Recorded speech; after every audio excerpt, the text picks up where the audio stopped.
أعوذ بالله من الشيطان الرجيم.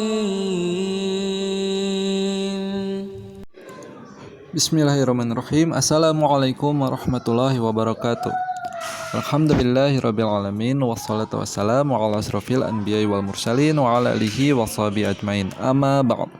Nah, segala puji bagi Allah Subhanahu wa taala yang dengan rahmat dan karunia-Nya, alhamdulillah kita masih diberikan kesempatan oleh Allah Subhanahu wa taala untuk dapat menjalani hidup di hari ini.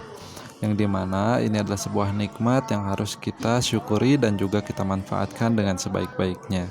Nah, tak lupa kita panjatkan sholawat serta salam kita kepada baginda Rasulullah Shallallahu Alaihi Wasallam, kepada keluarganya, kepada para sahabatnya, kepada ulama yang selalu mengikutinya, dan mudah-mudahan kita pun termasuk di dalamnya. Amin ya robbal alamin.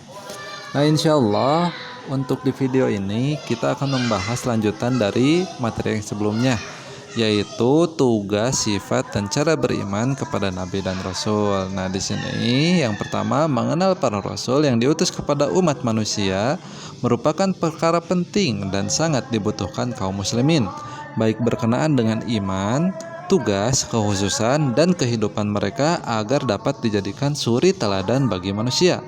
Di antara tugas Nabi dan Rasul Allah Subhanahu wa taala adalah: 1. Mengajak manusia menyembah dan beribadah kepada Allah Subhanahu wa taala. Jadi tidak boleh menyembah yang lainnya.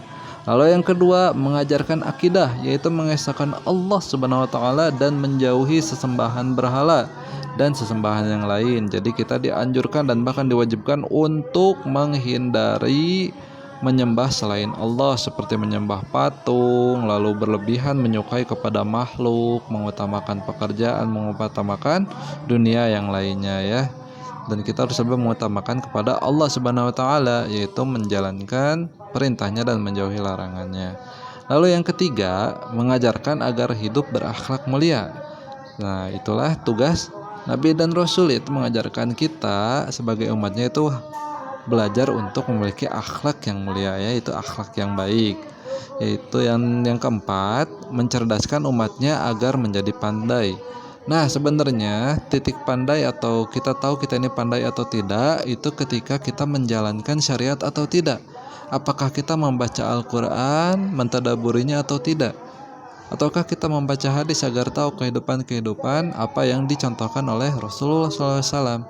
Nah, itulah cara agar kita menjadi pandai ya, dengan belajar mengikuti apa yang diperintahkan oleh Allah dan dicontohkan oleh Rasulnya.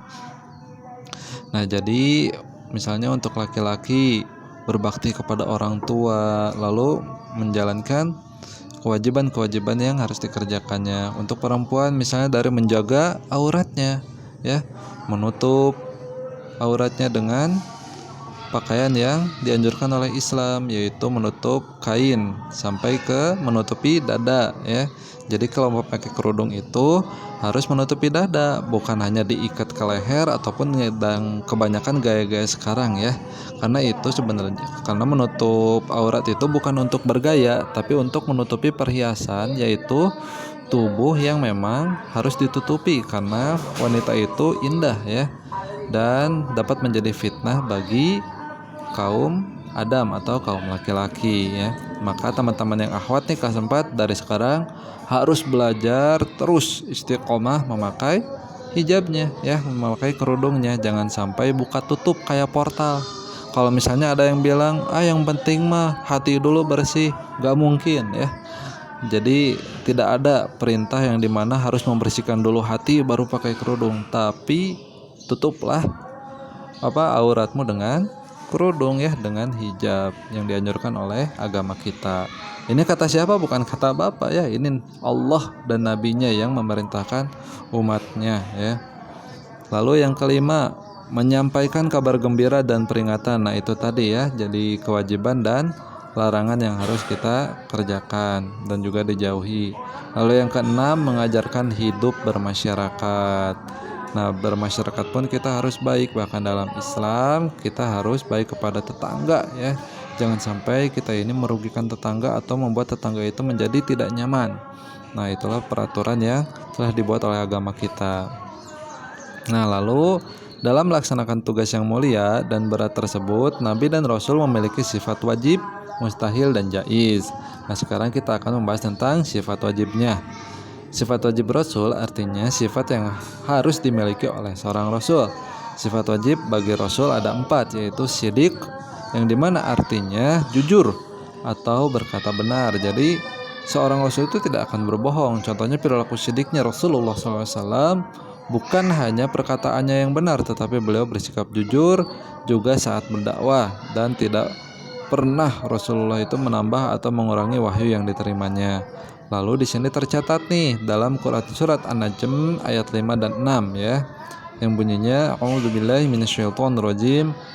'Allamahu syadidul quwa dzu mirratin fastawa, yang artinya ucapannya itu tiada lain hanyalah wahyu yang diwahyukan kepadanya, yang diajarkan kepadanya oleh Jibril yang sangat kuat. Jadi Nabi itu bicaranya tidak memakai nafsu, tapi sesuai dengan wahyu. Lalu yang kedua adalah amanah. Amanah artinya dapat dipercaya.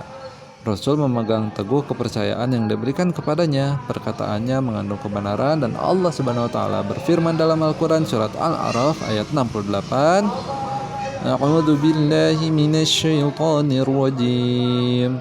Uballighukum risalati rabbi wa ana lakum nasihun amin. Artinya, aku menyampaikan amanat-amanat Tuhanku kepadamu, dan aku hanyalah pemberi nasihat yang terpercaya bagimu. Lalu yang ketiga, memiliki sifat tabligh, yang artinya menyampaikan. Seorang Rasul memiliki kewajiban untuk menyampaikan wahyu yang diterima dari Allah Subhanahu wa taala kepada umat manusia. Contohnya adalah perilaku tabligh Nabi dan Rasul adalah mereka selalu menyampaikan wahyu, apapun bahaya atau ancaman yang datang kepada mereka. Misalnya Nabi Ibrahim yang disiksa dengan cara dibakar, Nabi Yahya yang dibunuh, dan Nabi Muhammad SAW yang diancam akan dibunuh serta diboikot oleh kaum kafir Quraisy. Ya, jadi kita jangan sampai kalau misalnya menjalankan hukum Islam itu kita akan mendapatkan kenyamanan. Iya, nyaman itu dalam hatinya ya. Tapi kalau di dunianya, maka Allah akan memberikan ujian yang sesuai dengan kemampuannya. Jadi jangan sampai kalau misalnya berpikir, kenapa ya ngikutin Islam teh malah hidup teh malah jadi kayak gini, itu salah ya. Tapi Allah ingin memberikan kenikmatannya nanti ketika di akhirat. Allah Subhanahu wa taala berfirman dalam surat Al-Jin ayat 28 yang bunyinya A'udzubillahi minasyaitonirrajim. Liya'lama an qad ablaghu risalati rabbihim wa ahata bima ladaihim wa ahsa kulla syai'in 'adada. Artinya supaya dia mengetahui bahwa sesungguhnya Rasul-Rasul itu telah menyampaikan risalah Tuhannya, sedang sebenarnya ilmunya meliputi apa yang ada pada mereka, dan menghitung segala sesuatu satu persatu. Lalu Fatona artinya cerdas, pandai, dan bijaksana. Seorang Nabi dan Rasul memiliki kecerdasan dan kekuatan berpikir yang tinggi agar dapat memberikan keterangan-keterangan dengan pandai dan bijaksana, sehingga manusia dapat mengerti dan memahami apa yang diajarkannya. Contoh sifat watana Rasulullah adalah beliau mampu menjelaskan firman-firman Allah Subhanahu wa taala kepada kaumnya, sehingga mereka memeluk agama Islam. Dan Rasulullah SAW juga mampu mengubah bangsa Arab Jahiliyah menjadi suatu bangsa yang berbudaya dan berpengetahuan. Jadi kalau mengikuti Nabi itu bisa menjadi cerdas ya teman-teman, bukan menjadi apa yang disebutnya itu. Kalau sekarang banyak yang disebut hijrah itu dia ketinggalan zaman, dia meninggalkan dunia. Tidak, sebenarnya kalau mengikuti syariat Islam itu menjadi cerdas. Dia selain dapat membedakan mana yang haram dan yang halal, dia pun dapat menjalani kehidupan yang sehat, karena apa yang dicontohkan oleh Rasulullah SAW itu adalah kehidupan yang sangat sehat ya teman-teman. Jadi jangan takut untuk menjalankan sunnah-sunnah Nabi. Kita jangan terhasut tuh oleh perkataan, masa ada yang seperti ini ya, masih muda, udah sering ke masjid, khawatir masuk aliran sesat. Tapi yang bilang kayak gitu orangnya nggak dikerudung, berarti siapa yang sesat? Nah ya, jadi teman-teman juga berpikir ya yang tidak berkerudung lah yang sesat, dia tersesat dari syariat Islam. Dia malah lebih mengutamakan nafsu daripada apa yang diwajibkan oleh Allah Subhanahu wa taala. Nah, itu teman-teman ya, sifat yang pasti atau yang harus dimiliki oleh Rasul dan nabinya. Nah, di sini pun ada sifat mustahil Rasul ya. Tapi ini insya Allah kita akan bahas di video selanjutnya ya. Oke, terima kasih teman-teman untuk segala perhatiannya. Untuk tugasnya teman-teman silahkan ini nih, hafalkan surat Al-Jin ayat 20. Ini sudah ya, kalau yang Al-Jin ayat 28. Ini aja deh. Teman-teman silahkan menghafalkan surat An-Najm ayat 5 dan 6 dan juga Al-A'raf ayat 68 ya. Nanti biasa dikirimkan ke video dalam bentuk rekaman ya, rekaman suara dan dikirimkan ke Google Classroom. Oke teman-teman, terima kasih untuk segala perhatiannya. Mohon maaf dengan segala kekurangannya. Mudah-mudahan teman-teman selalu dalam keadaan sehat dan selalu menjalankan apa yang diwajibkan oleh Allah. Yang pertama adalah sholat ya, sholat wajibnya jangan terlewat. Dan juga berbakti sama orang tua, jangan melawan ya kepada orang tua selama belajar di rumah ya. Bahkan seumur hidup jangan sampai melawan ke orang tua. Oke, kita tutup dengan hamdalah. Alhamdulillahirabbil alamin. Doa kafaratul majelis. Subhanakallahumma wa bihamdika asyhadu an la ilaha illa anta astaghfiruka wa atubu ilaih. Assalamualaikum warahmatullahi wabarakatuh.